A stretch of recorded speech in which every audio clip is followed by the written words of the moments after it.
Imagine the most powerful predator in the ocean. You probably pictured the wrong animal. The killer whale is terrifying. Yes, it hunts in packs, it is intelligent, and it dominates coastal and open waters with ruthless efficiency. But there is an environment it does not enter. A place nearly 2 kilometers below the surface, in permanent darkness and pressure that would collapse metal. And in that place, something larger, heavier, and equipped with a biological sound cannon has been hunting undisturbed for millions of years.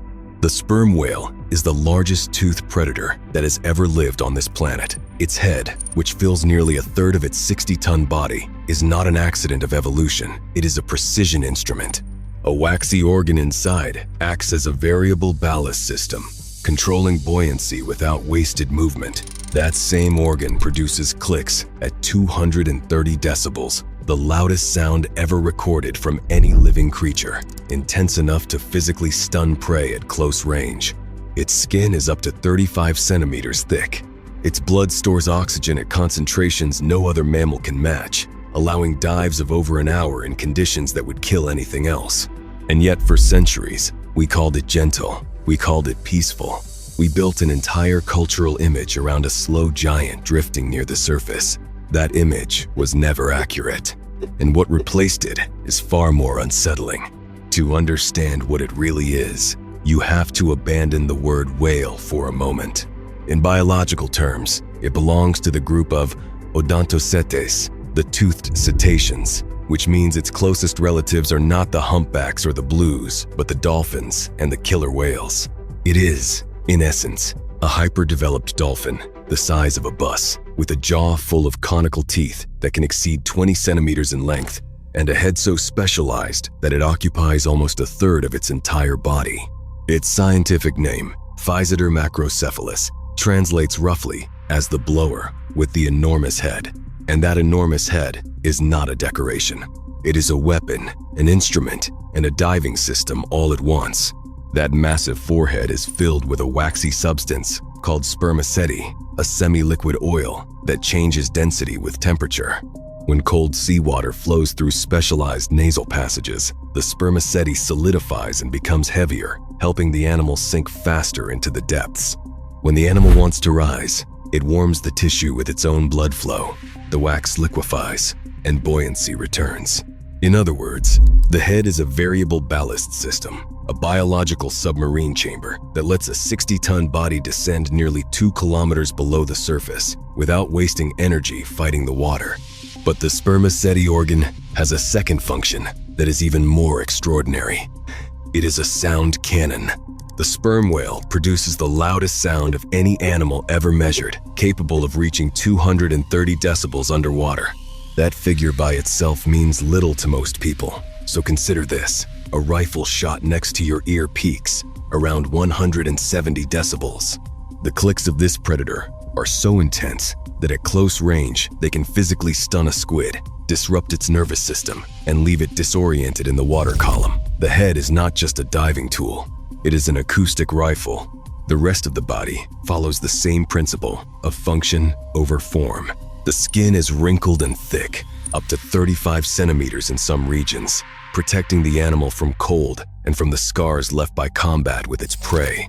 The tail, broad and powerful, delivers the propulsion needed to move a 60,000-kilogram body vertically through the water column at speeds that would exhaust any other mammal. And its blood carries an unusual nu, which is why this animal can hold its breath for over an hour while chasing prey at depths where the pressure would crush a nuclear submarine. Now, the hunt begins. A large male leaves the surface after a series of short, powerful breaths. He fills his lungs, arches his back, lifts his tail into the air, and disappears. The descent is not slow. He drops at a rate of nearly 3 meters per second, aiming his body straight down, using the cold-hardened spermaceti in his head as a weight. Within minutes, he passes the point where sunlight fades completely. At 400 meters, there is no light left. At 600 meters, the pressure is 60 times greater than at the surface. His lungs collapse on purpose, folded flat against his chest wall to prevent nitrogen from dissolving into his blood. His heart slows to a fraction of its normal rate. Blood is redirected away from the skin and toward the brain and the vital organs. He is no longer breathing. He is no longer even a mammal in the conventional sense. He is a hunting machine running on stored oxygen. At 800 meters, he begins to click, not randomly, in precise patterns, each click a burst of sound sharper than a gunshot, aimed forward through the spermaceti organ like a beam.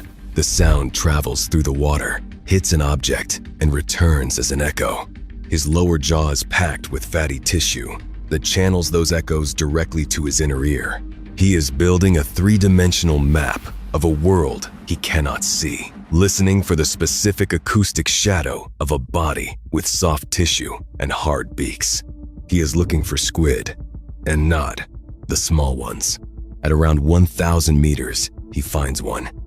The clicks accelerate into a rapid buzz, what researchers call a creak, the acoustic signature of a predator closing in on prey. His body twists in the darkness. The squid tries to escape by jetting sideways, releasing ink, using its tentacles to push away from the massive shape descending on it.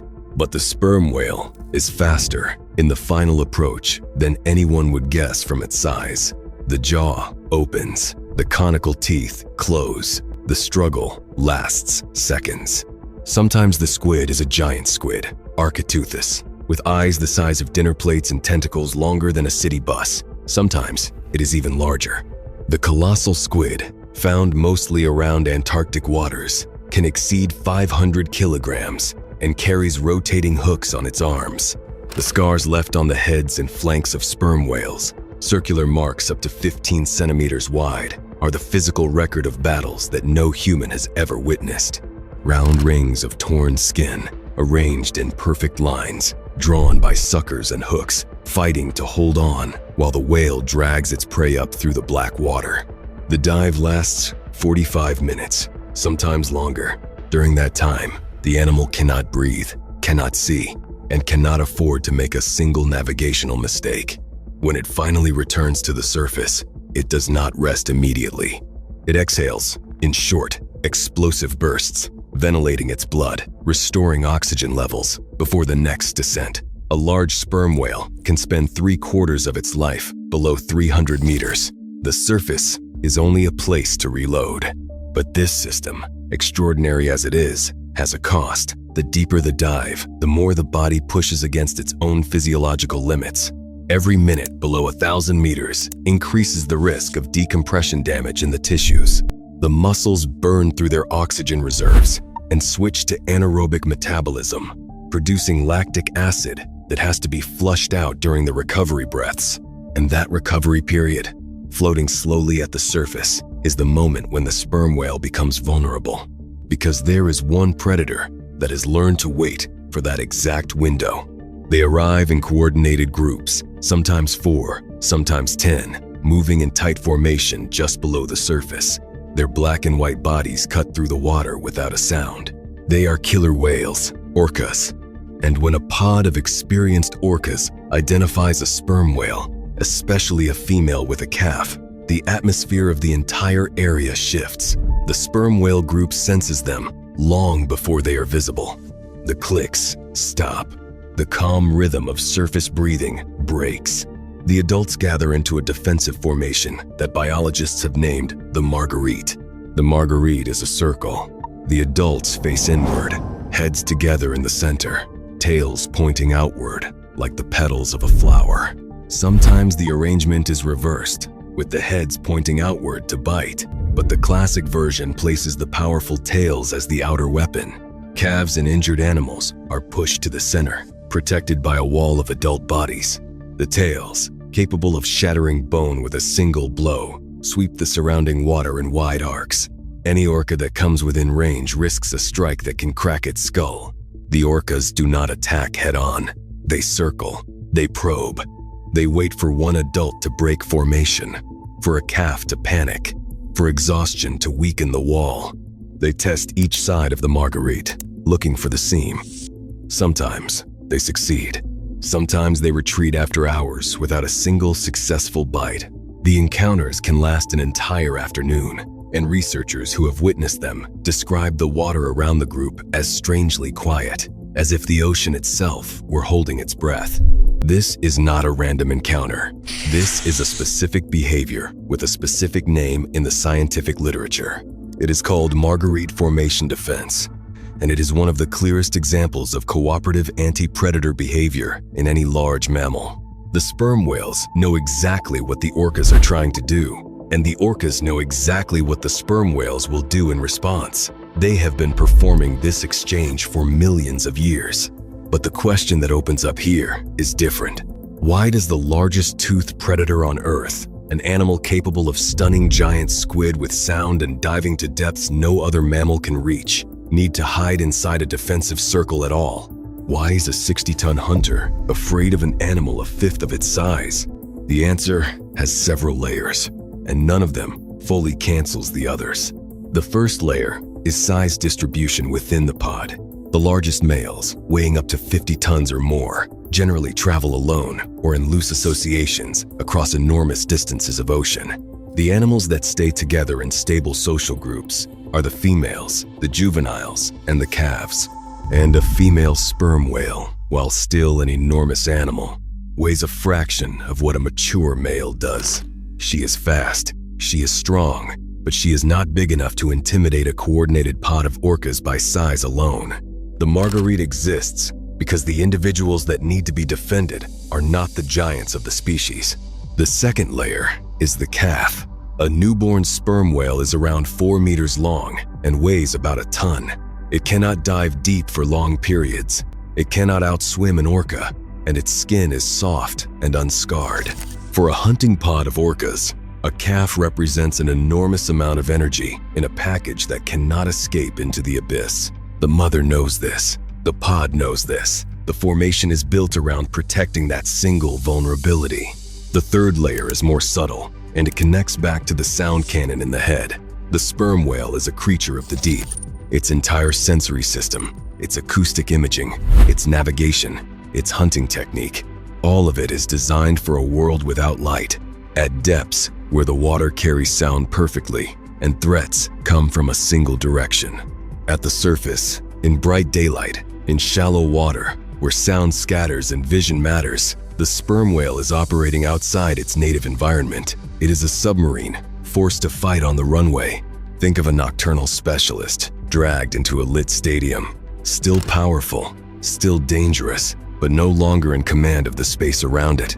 There is a fourth possibility that some researchers have proposed, and it is the most unsettling of all. The Marguerite might not only be a defensive posture, it might also be a form of communication. The tight circle, the coordinated tail sweeps, the acoustic silence, all of it could be a signal to the orcas that this group is prepared, organized, and expensive to attack. Predators are pragmatic. They pick the easy kill. A pod of sperm whales in perfect formation is not an easy kill, and the orcas often move on to search for a lone animal or a smaller species. The Marguerite may be as much a negotiation as a defense. None of these explanations are complete. None of them are mutually exclusive. What is clear is that the animal we imagine as the invincible king of the abyss spends part of its life in a posture of collective fear, and the ocean holds versions of this encounter that no camera has ever recorded. There is one more dimension worth adding. The sperm whale is not a solitary intelligence. It lives inside a culture. Different populations produce different patterns of clicks, called codas, which function as vocal signatures that identify family units and larger clans across entire oceans. Calves learn these codas from their mothers over years. The knowledge of which waters to hunt, which routes to migrate along, and how to organize a Marguerite is transmitted from generation to generation through sound. When an old female dies, the pod loses a library. When an entire clan collapses, an entire dialect of the ocean disappears with it, and the complexity of that culture runs deeper than most people realize. Researchers studying sperm whale codas in the Pacific have identified at least 18 distinct clans, each with its own acoustic repertoire, its own preferred hunting grounds, and its own social norms around group size and movement. These clans are not separated by geography alone. Two different clans can occupy the same stretch of ocean and still maintain entirely distinct identities. identified by sound rather than by territory. The coda system is not a simple language of identification. It is a layered social architecture that tells every individual in earshot exactly who is speaking, which family they belong to, and which clan claims that voice. The complexity of this system has led some researchers to argue that sperm whale culture represents the most sophisticated non-human social structure in the ocean, and possibly on the planet. The acoustic world of the sperm whale extends beyond hunting and identity. Males produce a distinct pattern of clicks called the slow click or coda sequence when they approach a group of females. These patterns vary between individuals, suggesting that each male carries a personal acoustic signature used in social negotiation. Young males, leaving the nursery groups to begin their solitary travels across open ocean, have been observed emitting long click sequences in the direction of the departing group, behaviors that researchers have cautiously described as extended farewell vocalizations. Whether that interpretation is accurate or overstated, the behavior itself is documented and consistent. There is also the matter of grief. Sperm whales have been observed staying with the bodies of dead pod members for extended periods, sometimes hours, sometimes longer. Females have been documented carrying stillborn calves at the surface, supporting the body with their rostrum, refusing to let it sink. These behaviors are not unique to sperm whales among cetaceans, but they are among the most persistent and the most well-documented. An animal that transmits knowledge across generations, maintains cultural dialects across oceans, and lingers with its dead is not operating on instinct alone. It is operating on something that at minimum functions like memory, attachment, and loss. This matters beyond the emotional register because it changes how we calculate the cost of extinction events within a population. When a mature female sperm whale dies, she does not take only her body weight and her calves with her. She takes decades of accumulated navigational knowledge, a unique coda pattern her family will never hear again, and the specific learned behaviors she had developed for hunting particular prey in particular depths. The loss of a single experienced individual can degrade the survival capacity of an entire group in ways that take generations to measure. Which brings us to the paradox that closes this story. The greatest strength of the sperm whale is the same trait that has made it the most vulnerable large predator in modern history. That waxy oil in its head, the spermaceti that allows it to dive deeper than any other mammal, to stun giant squid with sound, to navigate a black world with acoustic precision, is exactly what nearly erased the species from the planet. In the 18th and 19th centuries, spermaceti was the finest lamp oil ever discovered. It burned brighter and cleaner than anything else available. Entire cities lit their streets with it. Precision instruments were lubricated with it. Whole industrial economies were built on the biological miracle inside that enormous head. Between the year 1700 and the year 1987, when the international moratorium finally took effect, humans killed well over 1 million sperm whales. Their populations collapsed in every ocean. The largest males, the ones that dove the deepest and carried the most oil, were targeted first. Entire matriarchal lines were broken. Entire coda dialects went silent. The animal that could dive 2 kilometers into the darkness, that could produce the loudest sound on Earth, that could organize a fortress of tails around its young, could not defend itself against a wooden boat carrying a harpoon at the surface. The sound cannon that stuns squid in the abyss is useless against a ship. The dive that escapes orcas cannot outlast a fleet that waits for the animal to come up and breathe. The intelligence that transmits culture across generations cannot warn calves about a threat that arrives in silence, from above, in a world the species had never needed to fear. Today, the sperm whale still hunts in the deep. Somewhere below you, as you watch this, in a trench you will never see, a 50-ton predator is falling through darkness, clicking a map of the void, closing in on a squid that has no idea what is coming. The system still works. The marguerite still forms when the orcas arrive. The codas still travel between families and oceans on opposite sides of the planet.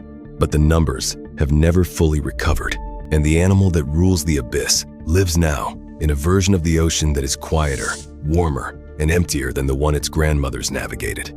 The largest toothed predator that has ever existed is a submarine of flesh, a sound weapon of the deep, a culture with a memory measured in centuries. And it survives, when it survives, because it knows how to hide inside a circle of its own kind, tail out, calves in, waiting for a threat to lose interest and swim away. Don't miss the next video either. It's just as fascinating, and it's waiting for you right now.